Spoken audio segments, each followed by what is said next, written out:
నమస్తే అండి అందరికీ.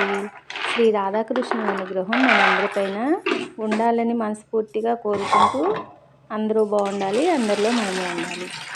ఈరోజు వీడియో వచ్చేసి దోశల్లోకి పప్పుల చట్నీ చేస్తున్నానండి. పప్పుల చట్నీ నేను పచ్చిమిర్చి వేరుశనగ వేపనండి. ఆయిల్లో వేపకుండా వాటర్లో బాయిల్ చేస్తానండి. ఒక చిన్న టమాటా వేసి కొంచెం వేరుశనగ 4 పచ్చిమిర్చి వేసి వాటర్లో బాయిల్ చేస్తానండి. చాలా బాగుంటుందండి చట్నీ. మీరు ఒకసారి ట్రై చేయండి. టేస్ట్ చాలా చాలా బాగుంటుంది. ఇంకా ఏమంటే సబ్స్క్రైబ్ చేయండి. ఛానల్ పూర్తిగా చూడండి. వీడియో లైక్ చేయండి. మీ ఫ్రెండ్స్కి షేర్ చేయండి. బెల్ ఐకాన్ కొట్టండి. ఏమంటే నోటిఫికేషన్ వస్తుంది. మీకు నేను వీడియో పెట్టగానే నోటిఫికేషన్ వస్తుందన్నమాట. తెలుసు కదండి మీకు. నేను చెప్పట్లేదు అని వేరేగా మీరేమీ అనుకోవద్దు. ఇదిగోండి, ఇంతలో పాలు కాగినాయండి. కొంచెం హార్లిక్స్ వేసి పాలు కలుపుకుంటున్నానండి తాగుదామని చెప్పి. ఈరోజు సండే కదండి. మీరు స్పెషల్ ఏం చేశారు? మీ ఇంట్లో ఏం చేశారు? ఏం వండారు చెప్పండి అండి. ఇవ్వండి, కొంచెం పుట్నాలు కూడా తీసుకున్నాను. తీసుకుని చల్లారిన తర్వాత మిక్సీ జార్లో వేసేసి మిక్సీ పడదామని చెప్పి అదండి. ఆ వాటర్ కూడా చట్నీ జార్లో పెట్టేటప్పుడు నేను కలుపుతానండి వాటర్. ఇంకొన్ని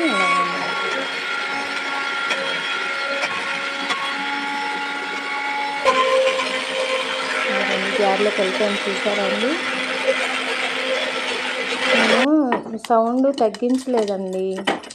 ఎందుకంటే ఏంటో మామూలుగా క్యాజువల్గా అలా వీడియో పెట్టేశాను.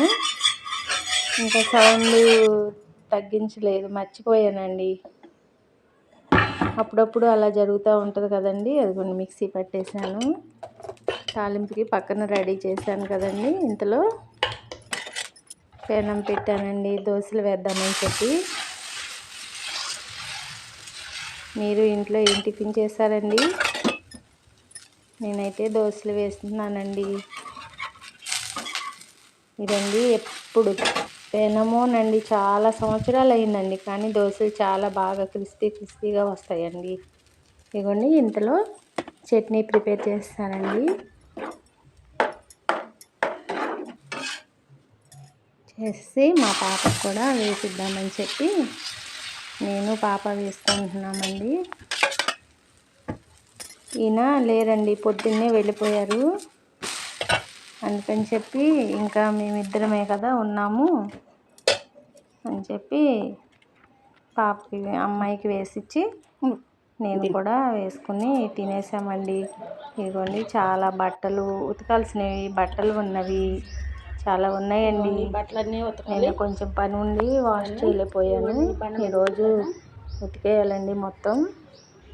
నేనే ఉతుకుతానండి, వాషింగ్ మిషన్ లేదు నాకు. వాషింగ్ మిషన్లో ఉతికితే నచ్చదు, అందుకని నేనే ఉతుక్కుంటానండి. గిన్నెలు కూడా ఉన్నాయి, అవి కూడా కడిగేయాలండి. ఇదిగోండి, గిన్నెలు కూడా మొత్తం శుభ్రం చేశాను. బట్టలు కూడా ఉతికేసేసానండి టిఫిన్ తినేసి. ఇంతలో టమాటా రైస్ చేద్దామని చెప్పి ఒక గ్లాస్ బియ్యం తీసుకున్నానండి. తీసుకుని 2-3 టైమ్స్ మంచిగా కడిగి పక్కన పెట్టి వేసుకోవాలండి. ఏమంటే కొంచెం ఎక్కువ స్టాక్ ఉన్నాయనుకోండి, కొంచెం చిన్నగా పురుగు వస్తున్నట్టుగా ఉందండి. అందుకని చెప్పి నేను 3 టైమ్స్ అలా కడుగుతున్నాను మంచిగా. మళ్ళీ మంచినీళ్ళతోటి ఒక 2 గ్లాసులు వాటర్ పోసుకొని పక్కన పెట్టుకున్నానండి.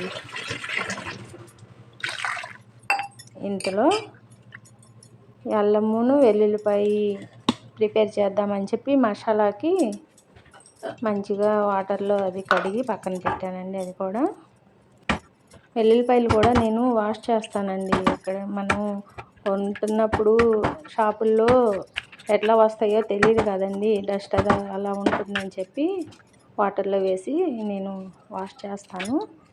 అల్లం కూడా మంచిగా పైన స్కిన్ తీసేసి చిన్న చిన్న ముక్కలుగా అయితే నలగట్లేదండి మిక్సీ జార్లో. అందుకని చెప్పి కొంచెం ఈ రాయి తీసుకొని మెత్తగా కచ్చాపచ్చాగా దంచుతానండి.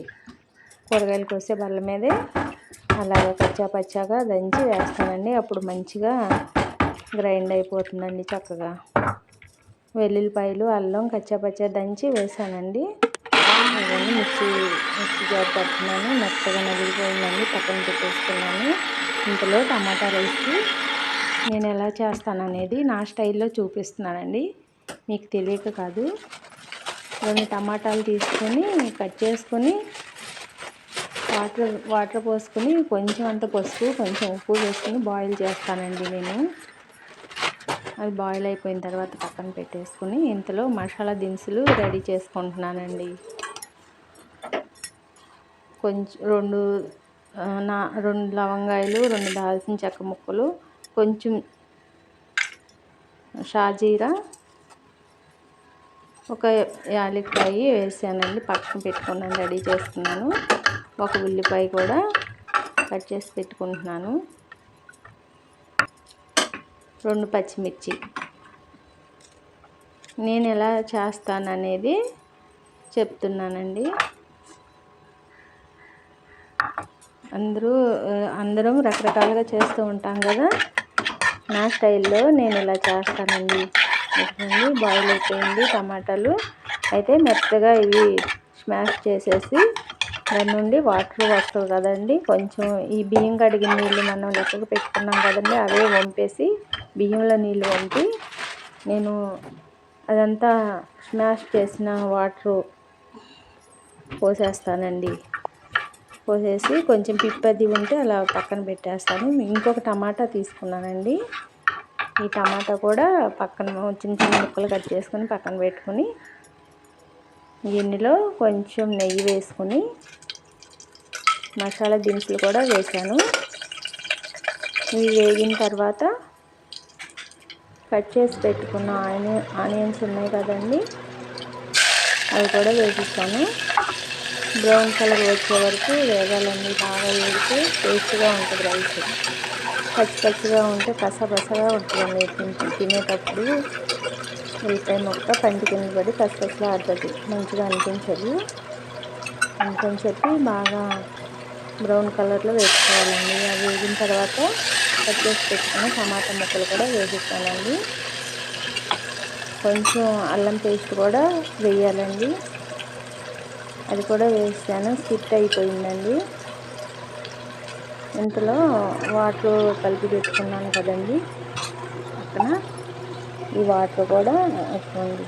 ఆ బియ్యం కడిగిన నీళ్ళల్లో 2 గ్లాసులు కొలతగా పోస్తున్నాను. 1 గ్లాస్ పోసాను.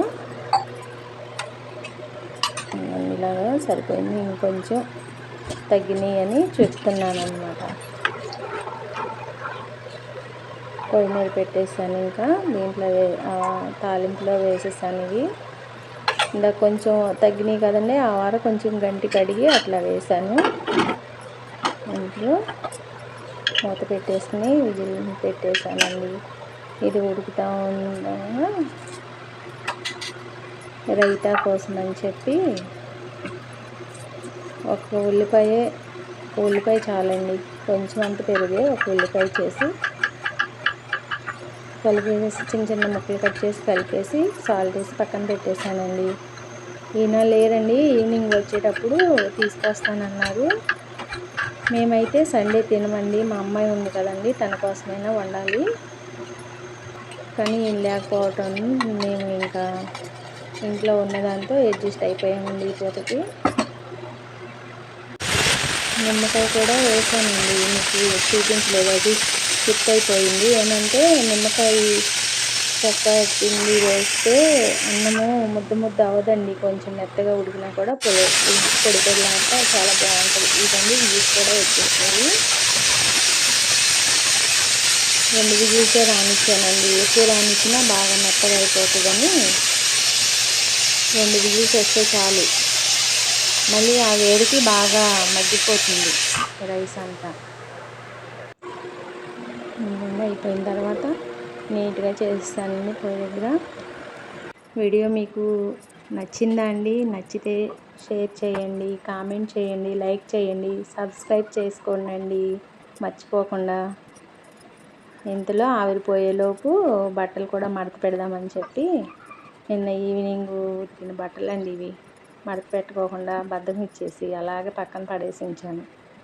ఇంక ఇప్పుడు మడతలు పెడుతున్నాను. ఆ పని అయిపోయేసరికి అన్నం కూడా, ఈ రైస్ కూడా, టమాటా రైస్ కూడా రెడీ అయిపోయిందండి. మా అమ్మాయికి పెట్టిచ్చేసి చూడండి ఎలా చక్కగా వచ్చిందో పొడి పొడిలాడుతా. మా అమ్మాయికి కూడా పెట్టిచ్చేసి ఇంకా నేను కూడా తినేసానండి.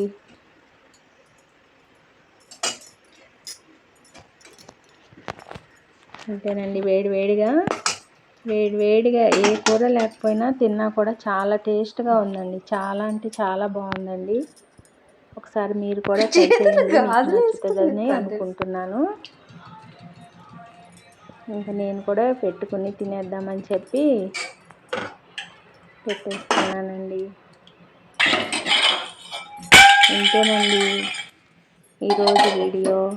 మరో మంచి వీడియోతో మీ ముందుకు వస్తాను.